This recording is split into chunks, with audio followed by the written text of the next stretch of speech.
You just see two of event 104. Swimming in lane 0, Vans of Beta Caloocan Swimming Team. Lane 1, Genesis of Coach Roy Swimming Team. Lane 2, Marlisky of Compass Aquatic Swim Club. Lane 3, Hendrix of Beta Caloocan Swimming Team. Lane 5, Marcos of Tulip Aqua Sprint. Lane 6, George Ivan of Pasig City Swimming Team.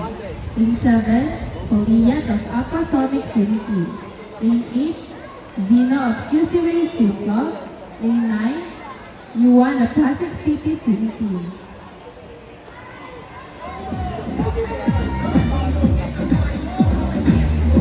We would like to inform you that there was a disqualification in event number 104, Heat 1, Lane